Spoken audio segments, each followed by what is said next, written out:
diciendo a Francisco que yo no soy gestor de nada. Los pueblos cambian no por un iluminado, sino porque toman el destino en sus manos. 10 años le voy diciendo que no soy trabajador incansable, me canso, pero hay que seguir trabajando, compañeros.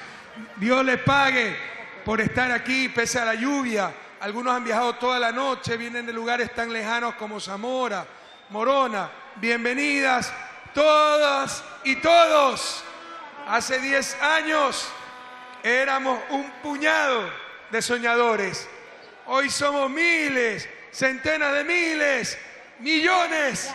Un pueblo entero que ha tomado el control de su destino. Y en apenas una década, en términos de desarrollo eso es bastante poco, en apenas una década hemos logrado transformar irreversiblemente la patria. Recuperamos el valor de la palabra en la política. Por ese cumplimiento, nuestro pueblo nos ha otorgado en 10 ocasiones consecutivas su confianza en las urnas.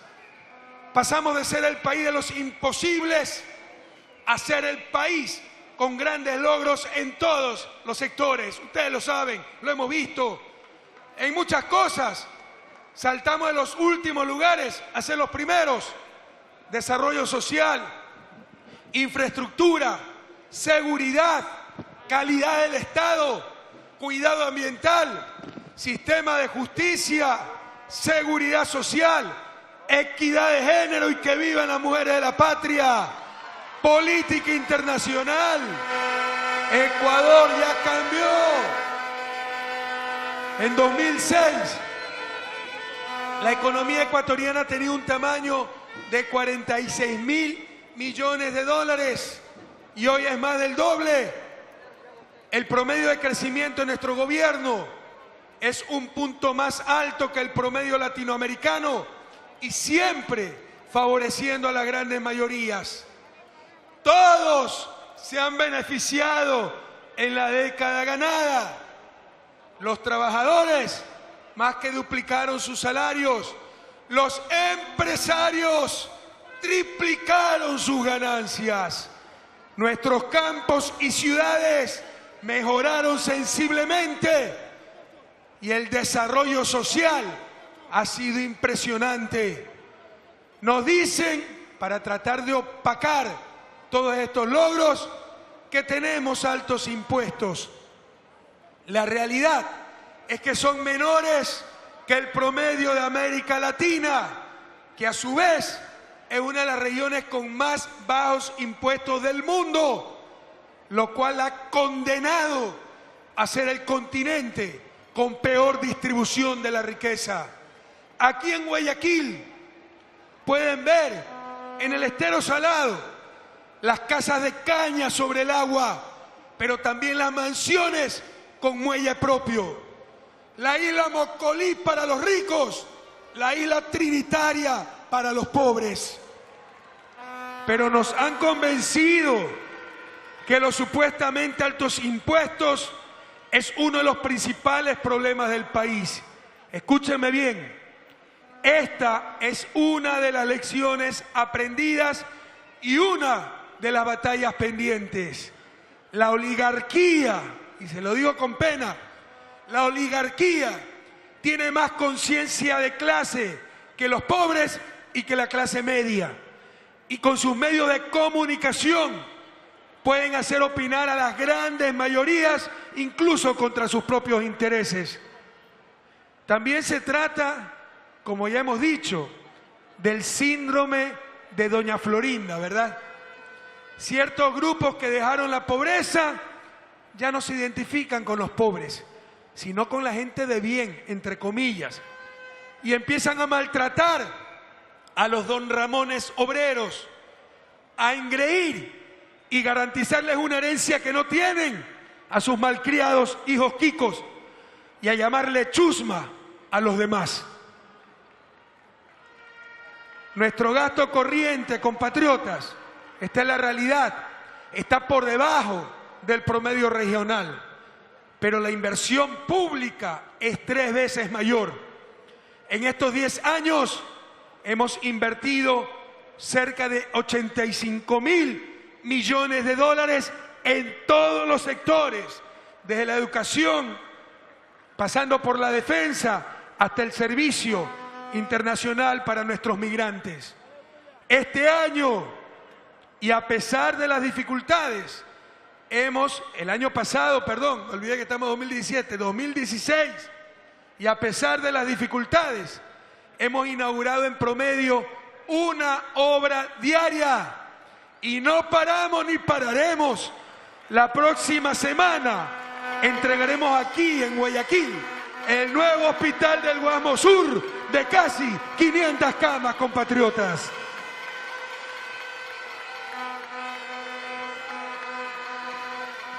Con el extraordinario trabajo de nuestro vicepresidente Jorge Glass en energía, conectividad, telecomunicaciones, manejo del agua, están puestas lo que se llama en desarrollo las condiciones habilitantes para la industrialización del país, para la mejora de la productividad agrícola y para la diversificación de la matriz productiva.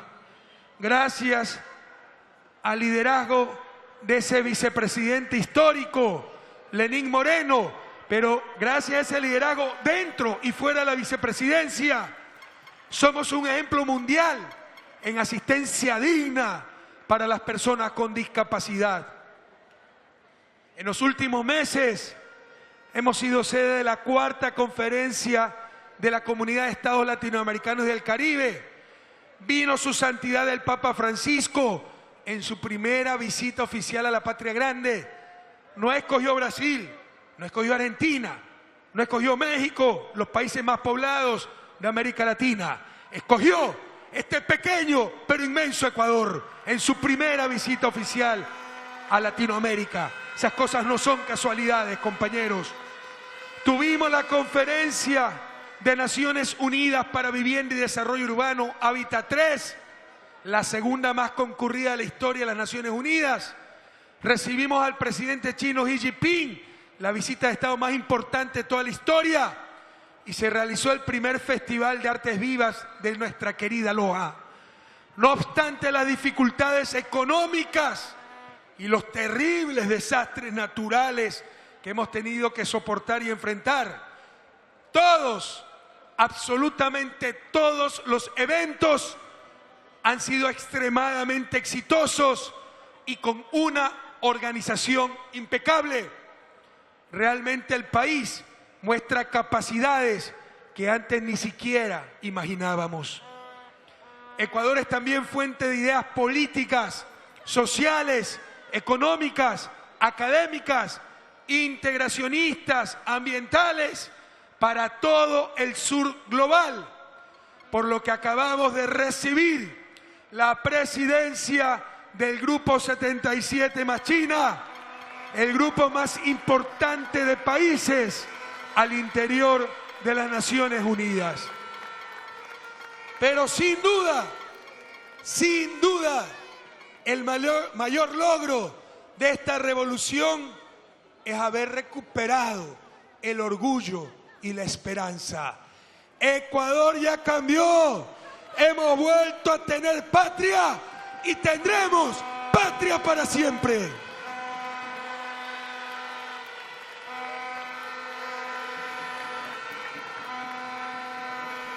Francisco decía que soy el gestor de este cambio. No es correcto. Nada hubiera sido posible sin esa conciencia y acción colectiva dispuestas a sumarse y a empujar este cambio, incluso hasta el sacrificio, como aquel triste 30 de septiembre, donde los ciudadanos por primera vez no salieron a derrocar al traidor, sino que salieron a defender a su gobierno, a defender a su presidente, a defender a su revolución. Llamar desarrollismo vinculado a los precios del petróleo, al proceso de transformación más importante desde la revolución liberal, es muestra de profundo desconocimiento. Decir que uno de los cambios más exitosos para reducir pobreza en nuestra historia, y no solo en el país, en el continente, somos los procesos más exitosos de reducción de pobreza. Decir que ese cambio histórico ha dejado en la cuneta a muchas personas y familias, generando situaciones de pobreza que afectan a gran parte de los ciudadanos, es una falacia sin sustento técnico ni ético. La verdad incuestionable es que la dependencia petrolera ha bajado drásticamente.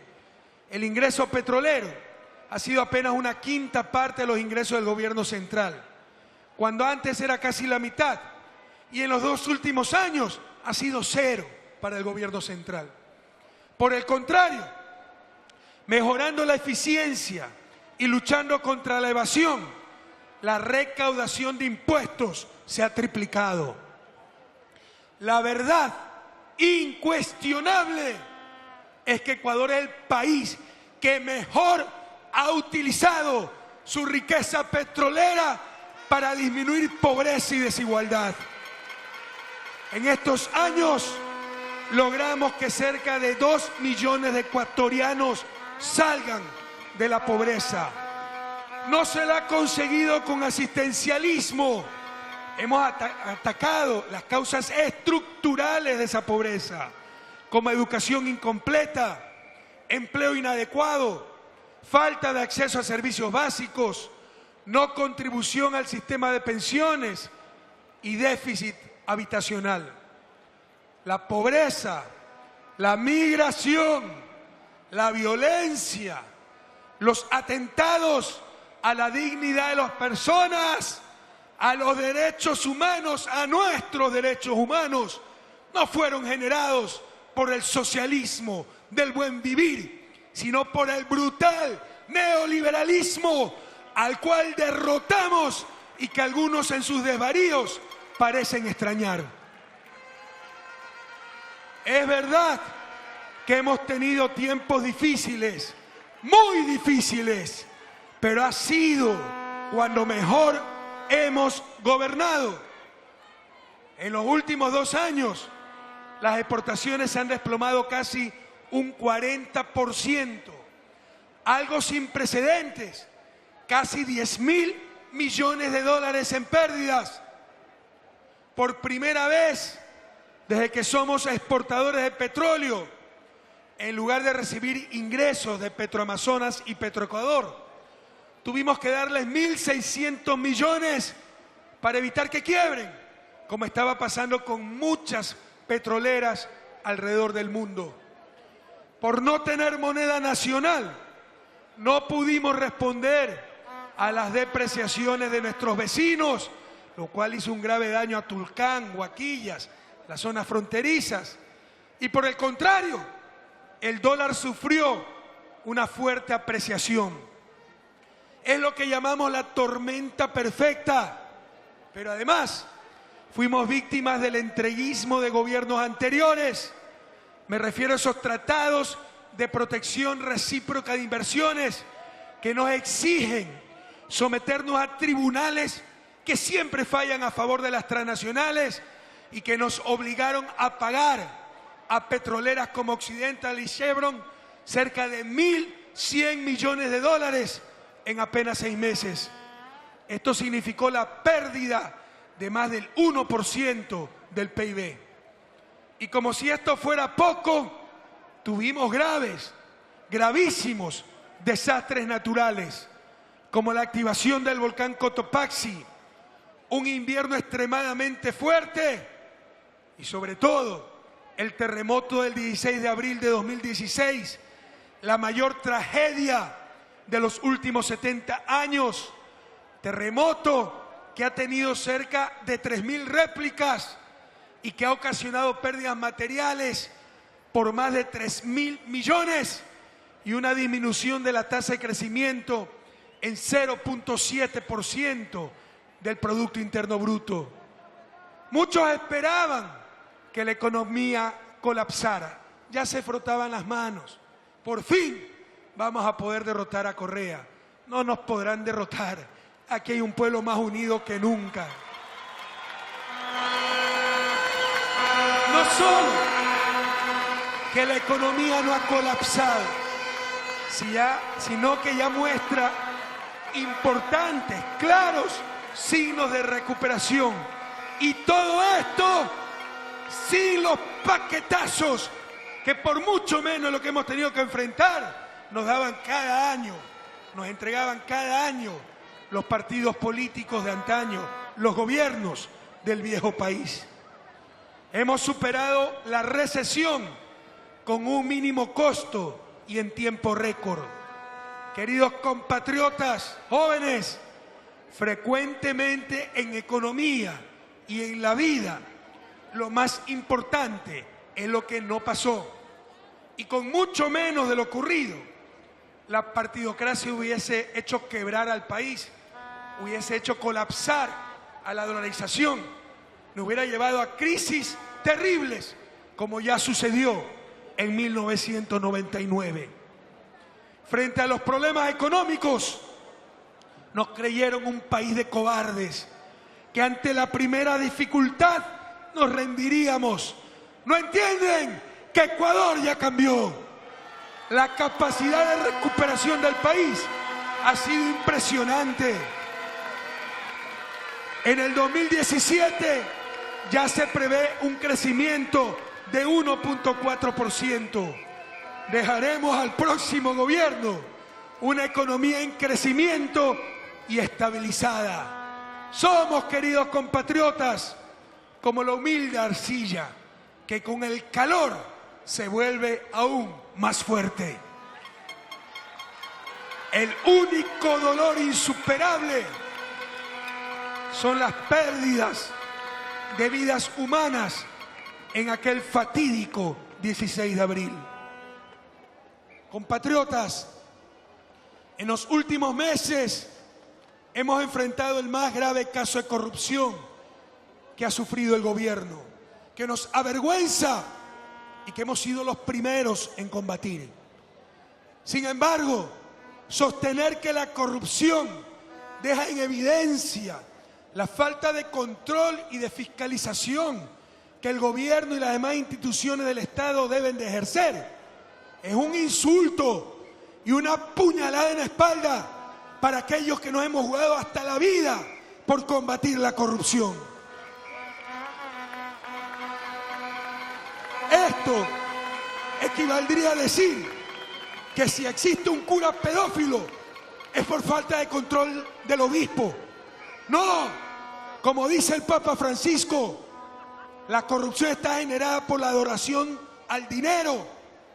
Se trata de inconductas personales imposibles de predecir y que deben ser sancionadas ejemplarmente cuando sean detectadas. Nosotros realizamos un ejercicio honesto del poder y también estamos escandalizados y dolidos ante los últimos episodios de corrupción.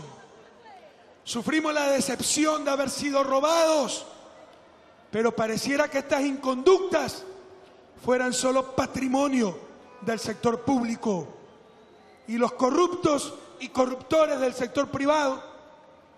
No olvidar que los mayores saqueadores del país en tiempos modernos han sido los hermanos Isaías, defendidos, sí, por importantes sectores políticos, pero también por sectores económicos, mediáticos e incluso sectores religiosos.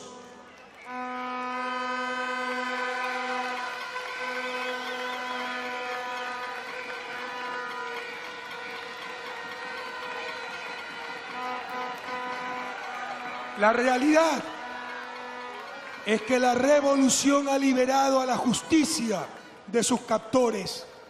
Hoy, gracias a un sistema de justicia independiente, ejemplo para la región, la reforma judicial más importante del planeta, con jueces elegidos por concurso de méritos y no por bochornosas componendas políticas, hoy prevalece siempre la justicia y el bien de las personas, y la gente ha podido crecer en libertad y dignidad como nunca antes en la historia. Se han puesto todos los controles posibles Pero, ¿cómo evitar una coima en una cuenta secreta de una empresa fantasma en un paraíso fiscal? Sin embargo, los que hablan de lucha contra la corrupción son los mismos que se oponen a la prohibición de paraísos fiscales para los servidores públicos. Otros ni siquiera tocan el tema en sus cartas, ejerciendo, ahí sí, un silencio cómplice. El 19 de febrero se les preguntará a ustedes, al pueblo ecuatoriano, si está de acuerdo con que los dignatarios de elección popular o los funcionarios públicos tengan bienes, capitales, empresas de cualquier naturaleza en paraísos fiscales.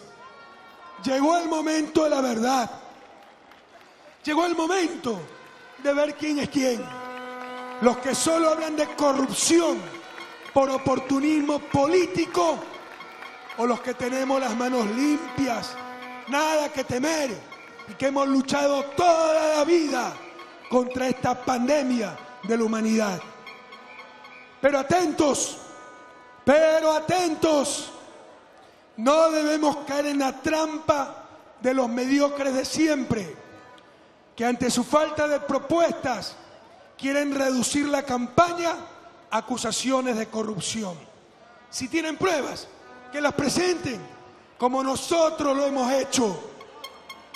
Pero debemos basar nuestra campaña, la campaña de la revolución, no en amarguras, no en ataque a los demás, no en la mediocridad de tratar de mostrar lo malo que tú eres para ver si alguien me hace caso. Debemos basar nuestra campaña revolucionaria, como siempre, en sueños, en esperanza, en alegría plena, compatriotas.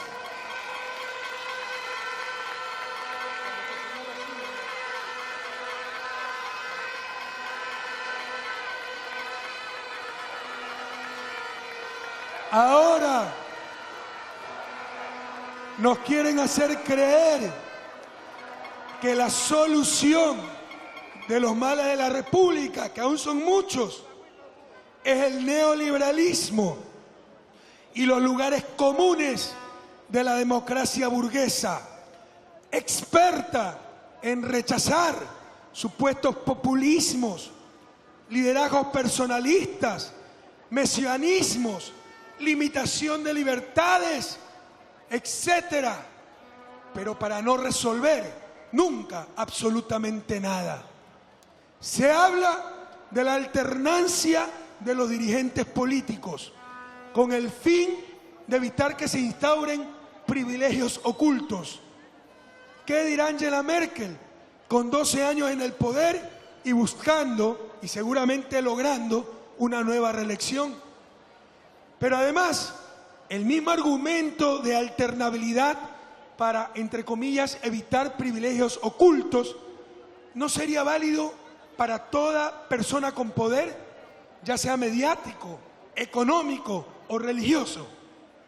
Felizmente, a diferencia de los anteriores, en democracia es el pueblo el que decide sus autoridades políticas.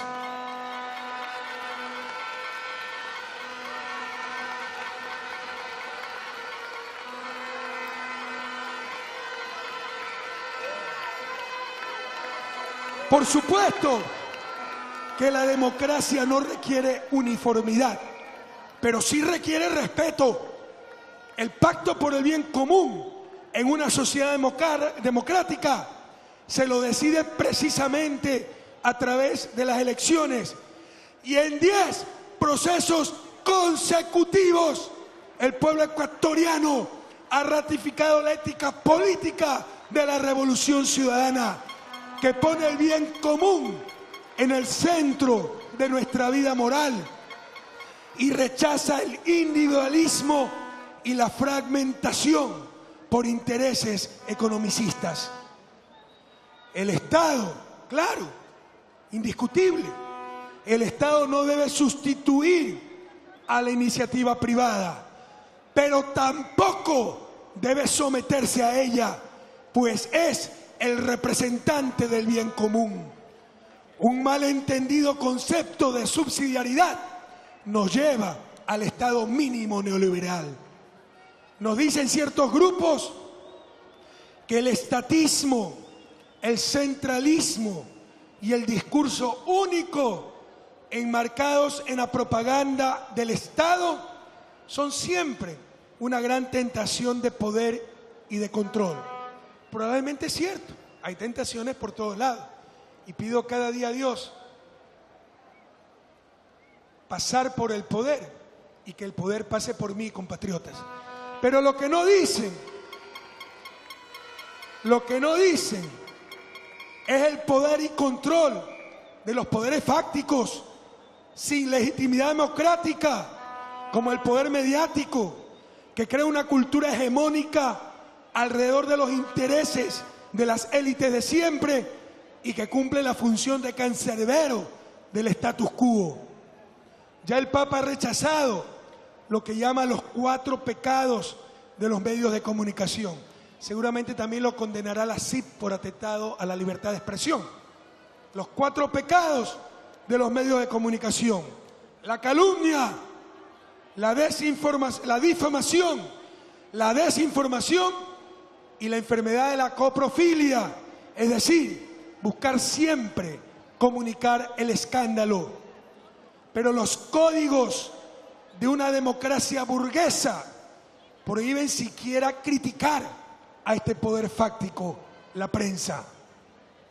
En una sociedad democrática, todo poder debe tener control social y de ahí lo necesario de la ley de comunicación.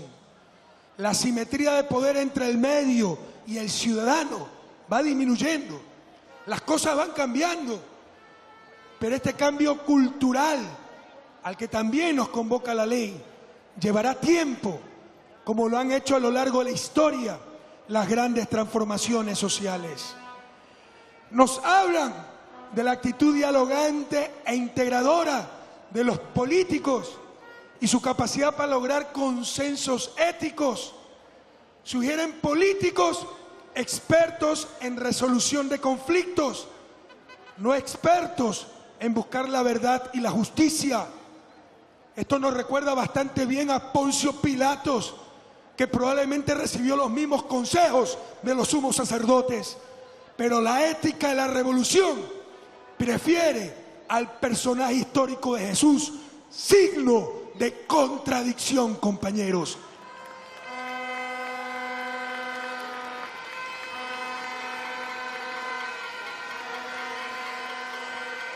Los políticos, y peor aún un presidente, no son relacionistas públicos como pretenden ciertos sectores.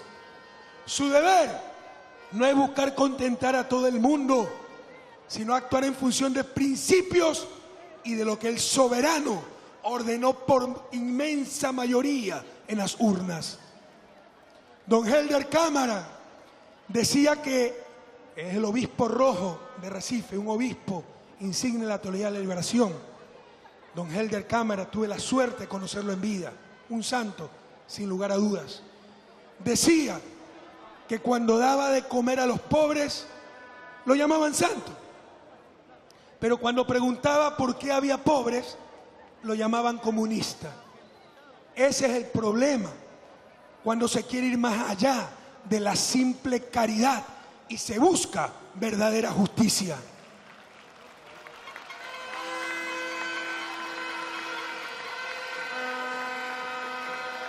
Escúchenme bien, la política de la revolución ciudadana no puede ser gris ni ambigua. Sed fríos o sed calientes, lo tibio repugna. Jamás aceptaremos la paz de los sepulcros.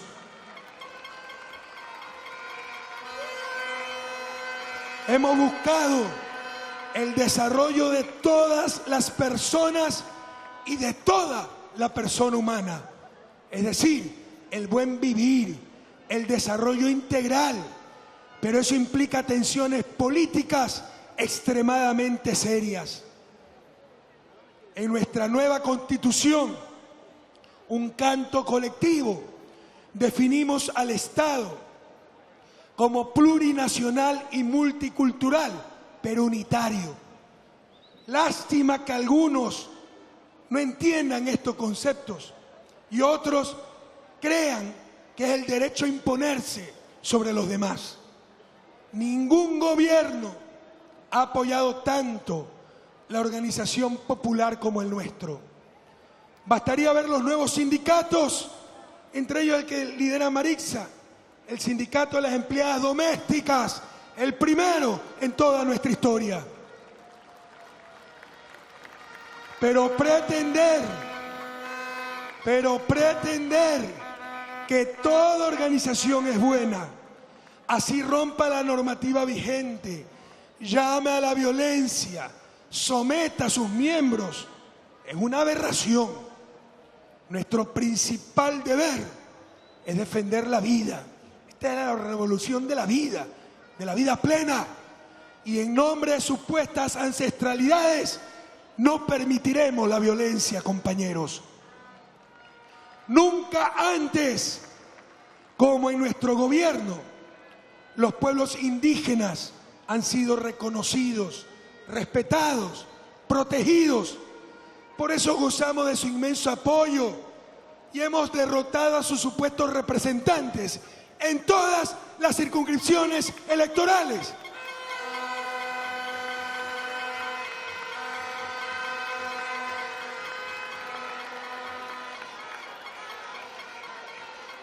Algunos nos quieren hacer creer que la premodernidad es sinónimo del buen vivir.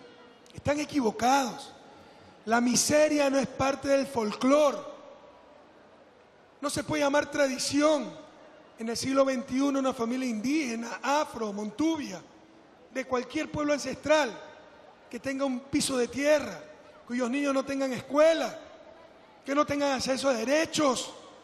La pobreza no es buena, es el mayor atentado a la dignidad humana. Y ya basta de mitos. La inmensa mayoría de los pueblos indígenas, como cualquier grupo humano, quiere carreteras, energía, comunicaciones, salud, educación, una bien entendida modernidad. Hablar de empobrecidos no une, tan solo victimiza. Y esa victimización y el consecuente paternalismo que genera ya han hecho demasiado daño en nuestra América. ¿A qué persona honesta, que no ha empobrecido absolutamente nadie, puede convocar el discurso de empobrecidos? Debemos terminar con la victimización y el paternalismo, que si les va bien a las personas es por su propia capacidad, pero si les va mal es por culpa del gobierno. Aquello solo provoca que la gente no asuma responsabilidades. Bienaventurados los ciudadanos que asumen sus responsabilidades.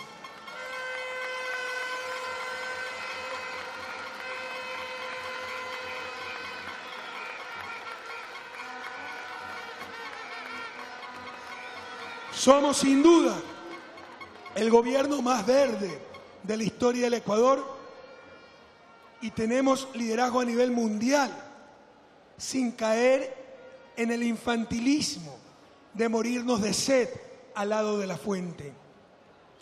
A nadie puede gustarle la minería o el petróleo, pero a todos debería gustarnos aún menos la miseria. Y renunciar a nuestros recursos naturales por el fundamentalismo de unos cuantos sería inmoral. Y se argumenta en lugares comunes como el agua vale más que el oro. Por supuesto que necesitamos el agua, pero también necesitamos del oro, de ese cobre, de nuestros recursos naturales para superar lo más rápidamente la pobreza y alcanzar el buen vivir. Hay que desterrar ya los falsos dilemas, compatriotas. Lo dijimos en la campaña de 2013, que íbamos a aprovechar con absoluta responsabilidad ambiental y social nuestros recursos naturales para el desarrollo del país. Derrotamos a las posturas extremas que se oponían a utilizar estos recursos.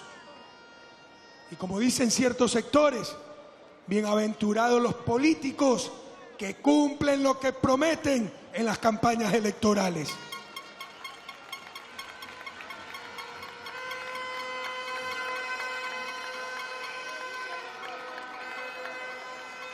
Pero no hemos venido a hablar del pasado, hemos venido a hablar de futuro. Las dificultades no nos detendrán. Ya estamos acostumbrados a enfrentar poderosos sectores que se oponen al cambio. El más importante recurso con que contamos somos cada uno de nosotros. No importan las visiones de los profetas del desastre, de los pseudoanalistas de siempre. Son sus recetas las que siempre han fracasado, no las nuestras. Lo que realmente importa es este nuevo Ecuador, donde nada ni nadie podrán hacer que el pasado vuelva, donde nadie está solo, donde hay un pueblo unido, un pueblo renacido, un pueblo orgulloso de lo que ha alcanzado, con su mirada puesta en el mañana. Cada conquista de la revolución debe convocarnos a lo que nos falta por hacer. Cada chico que regresa con su beca de posgrado debe recordarnos los miles que merecen tener la misma oportunidad.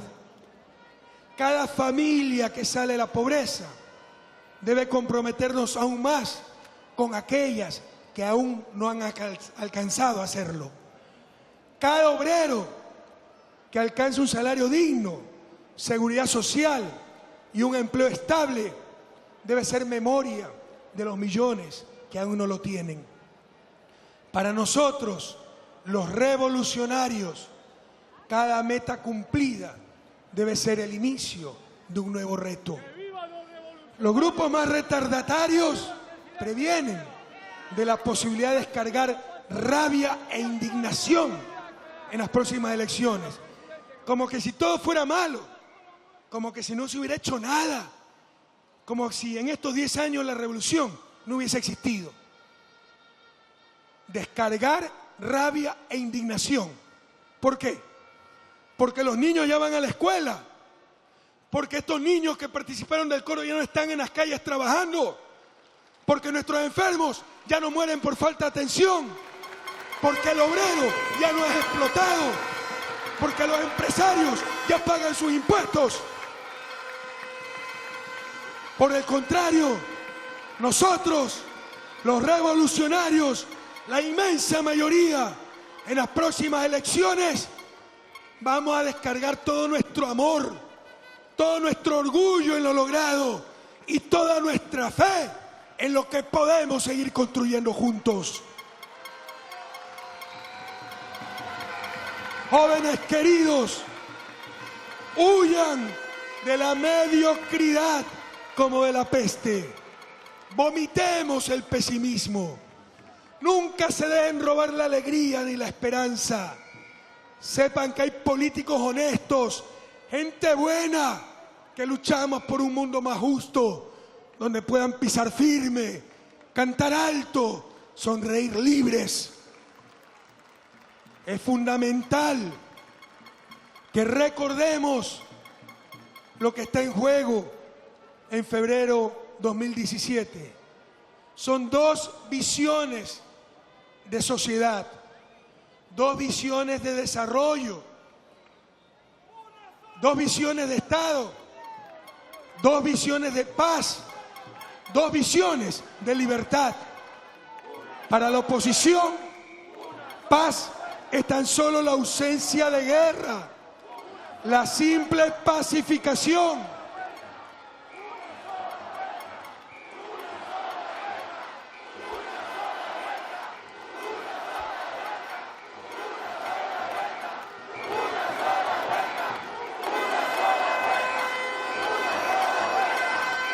Para ellos paz en no confrontar. La paz son ausencias. Para nosotros, paz es sobre todo presencia. Presencia de justicia, presencia de dignidad, presencia de igualdad, presencia de pan, de derechos para todas y todos. Para ellos, la libertad de la no intervención. Nadie se meta en mis negocios, nadie se meta en el mercado, nadie se meta en la vida cotidiana. La libertad como no intervención, que el pez grande pueda devorar al pequeño. La libertad de explotar al obrero con la tercerización, de especular con sus capitales, de abusar con su poder. Para nosotros, el socialismo del siglo XXI, la revolución ciudadana, la verdadera libertad es la no dominación. Nuestra libertad es el trabajador al que se le respetan sus derechos, el ciudadano al que cualquier pasquín ya no le puede mancillar su honor por amarres o componendas, las amas de casa que tienen acceso a la seguridad social. Libertad es el acceso a la educación, a la salud, como derechos, no como mercancías. Lo que cuestionan en el fondo nuestros adversarios es el modelo de sociedad que hemos elegido, centrada en el ser humano, en la supremacía del trabajo frente al capital, en la supremacía de la sociedad frente al mercado. Un modelo donde manden las grandes mayorías y no unas cuantas élites con poder, como siempre sucedió en la historia del Ecuador y de América Latina. Queridas compañeras, queridos compañeros, no hay ser humano ni acción trascendente que no tenga detractores, pero nosotros no hemos tenido oposición. Hemos tenido una permanente contrarrevolución. En este proceso, que ya es leyenda, todos somos necesarios, pero nadie debe ser imprescindible. No estén tristes porque me voy, yo estoy feliz.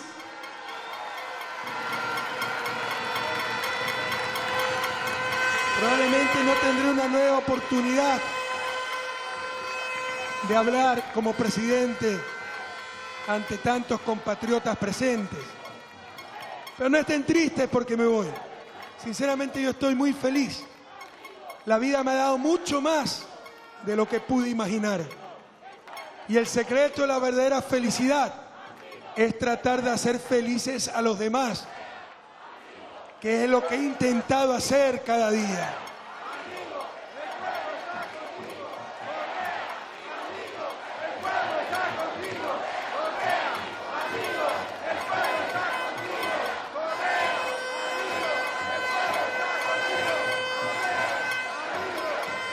La revolución ha pasado haciendo el bien, siempre con la opción preferencial por los más pobres y vulnerables. Sí, estoy cansado. Ya Marix incluso me dijo que estoy viejito, con canas. Le faltó decir que estoy sin pelo. Y sinceramente espero con mucha ansiedad el amanecer del 25 de mayo. Pero frente a millones de infamias, para mí es suficiente recompensa. La almohada que una madre migrante en Nueva York tejió con infinito amor para que pudiera recostar mi cabeza en gratitud porque su hijo fue becario de Cenecit.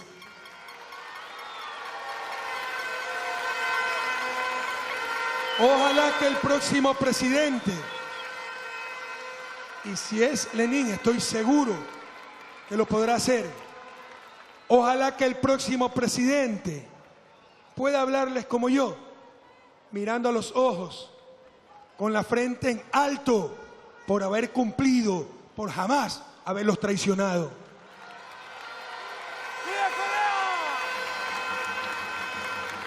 Hemos elevado tanto los estándares que a los anteriores gobiernos se los criticaba por no haber hecho nada y a nosotros se nos critica por no haber hecho todo.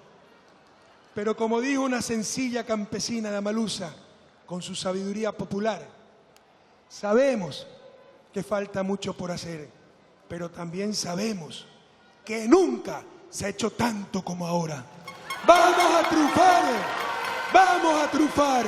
Hay convicción, hay legado, hay candidatos. Solo quisiera finalizar diciéndole gracias, mil gracias a todas y a todos, a mi familia por el apoyo permanente, a los compañeros de gobierno, a mis dos vicepresidentes, a los compañeros de Alianza País, a los campesinos, a los obreros, a los trabajadores, a los comerciantes informales, a los indígenas, a los afro, a los montubios, a nuestros hermanos migrantes, a todas y a todos, por esta década ganada, por este sueño compartido, por los logros que hemos obtenido juntos. Y finalmente, compañeros, nunca lo olviden, hasta la victoria siempre.